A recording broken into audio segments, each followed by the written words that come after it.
Hi everyone, today I'm going to do a review on one of my new favorite foundations that I've been trying out, and I've been using this foundation for about 4 months now.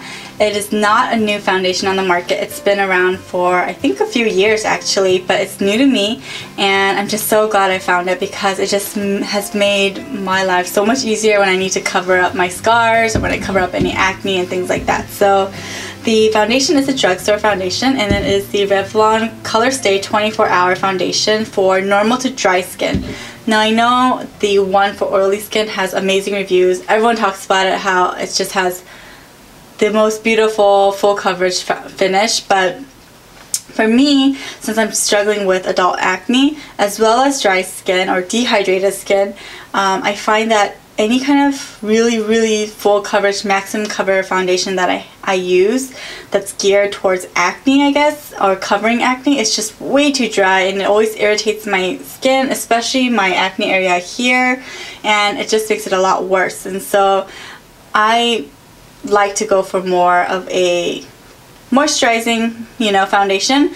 But at the same time, the ones for dry skin are always super dewy or really shiny, and if you have acne, you don't want that shine because it's gonna, the texture of your skin is already kind of bumpy, it's not smooth, and you don't want light reflecting off of it. So I was trying to find a foundation that's kind of like right in the middle, that's gonna give me that full coverage, but it's not dewy, it's not matte, it's just a very natural finish, and this one is. I really like it. So the shade I have is 150 Buff, and it does go a little bit slightly pink for my skin.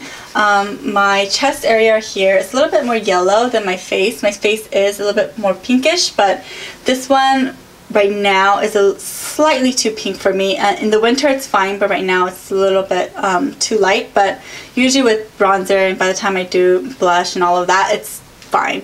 What I really like about this foundation is the consistency. So I like that it's a liquid foundation, meaning that it's just as runny when you pour it on the back of your hand, but at the same time it's a little bit heavier so that it just kind of seems to glide over my face.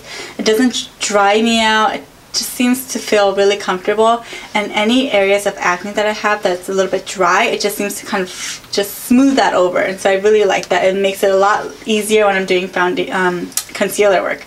The only thing I don't like about it right now is the packaging, and it doesn't have a pump or anything. It just comes out like this, and the more and more you use it, the more and more messier it gets right around the edges. So that's the only thing I don't like about it.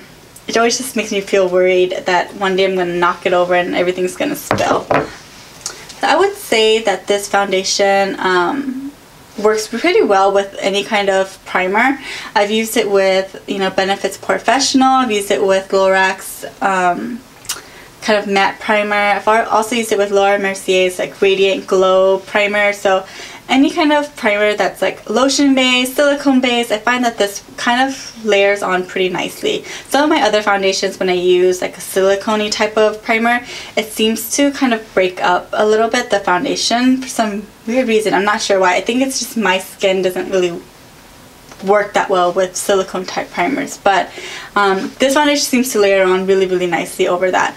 I will say that it does give me a good maybe 5-hour coverage, meaning that after the 5-hour mark, that's when I kind of start seeing it kind of settle into my pores a little bit, get a little bit shiny. And of course, this is always going to change. If you're a little bit more oilier than I am, that might happen at 4 hours, it might happen at 3 hours. So it just depends on your skin. And for me, I find that around 5 hours, that's when I start seeing the foundation settle into my pores.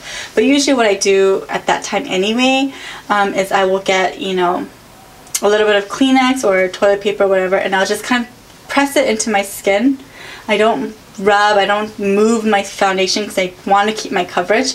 I'll just lightly press it onto my skin, and when I do that, it seems like it gets blended right back into my skin. So I really like that. It's not like once it's like full coverage and it just dries and it sets unmovable, and it's just makes it hard to touch up later. This one, and touching up throughout the day is just so easy, and putting powder foundation on top of it is really nice too throughout the day as well.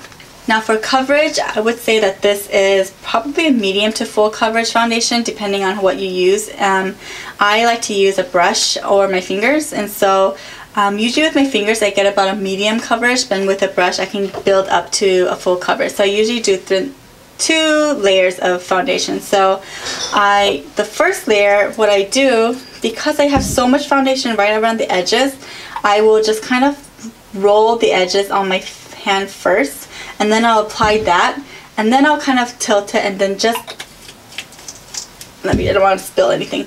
I'll just do this once, and once I do that, I have enough foundation for my face. So with this, I'll just go over any areas that I need to, go down my neck, just blend it out, work with that.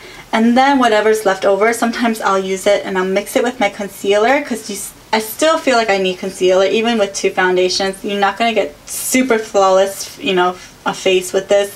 So you still need concealer. So I'll leave some what's left, mix in my concealer, and put that in. And I do that because sometimes my concealer is not the exact same shade, so I like to kind of mix it a little bit with my foundation so that it just blends a little bit nicer. So I do that, and it seems to be working really well for me. Now this one does not have an SPF, so that's really good. I actually like that because before I used to always be like, oh, I want everything to have SPF, everything. I'm going to put SPF under in my skincare, put SPF in my foundation, and I find that it's just overkill. You don't need it. As long as you're covered, as long as you're protected one way or another, and you have enough SPF covering your face, you're good. You don't need it to have extra in your foundation. And really, you know, if for some reason I'm going out at night and I know I'm going to get my photo taken, I don't need to worry that I'm going to have flashback, because this doesn't have any SPF in it as well. So that's always good. Although I feel like nowadays it's very rare to go somewhere where there's going to be flash photography unless you're going to like a wedding or something like that. But you know, general like girls' night out or whatever, when you're going out, everyone just uses their phone, and I feel like no one really uses their flash. So don't really think it's a big problem nowadays. But if you know you're going to go somewhere kind of fancy and you still want to use this, at least you have that peace of mind that you're not going to get a white cast on your face. I guess one thing I would say though, and this might really just be based on my skin, is that I found that with this foundation, concealers that work best are the more liquidy concealers. So things like NARS Radiant Creamy Concealer, Estee Lauder's Double Wear Concealer, rather than like a cream pot kind. So I find that when I use a cream pot, or you know, like a stick type of concealer, it seems to clump up a little bit more when I use those types. But when I use like a doe foot applicator, or like a, you know, concealer that's in a tube or something, there's something that's a little bit more liquidy, it just seems to blend in a lot easier, and it's just doesn't clump up after, it doesn't get patchy after throughout the day. And it could be that this is kind of a thicker liquid foundation, so that might be why it just seems to meld a little bit better with that type of concealer. But that's just my experience, that's what I found. So I really like this foundation. I've been using it every single day for about 4 months, so that's proof right there. That means out of all the foundations I own, I've been reaching for this one, and it's been doing the best to cover my acne and my acne scars. So yeah, that's it for my review. I hope you enjoyed it. I'm sorry, I feel like I'm rambling a lot in this video. I don't know, maybe it's just, I don't know what it is. Just bear with me. We have those days, we have those moments. Thank you for being patient and watching the video. So anyways, if you liked it, please give me a thumbs up. Subscribe to my channel for more videos, and I'll see you in the next one. Bye!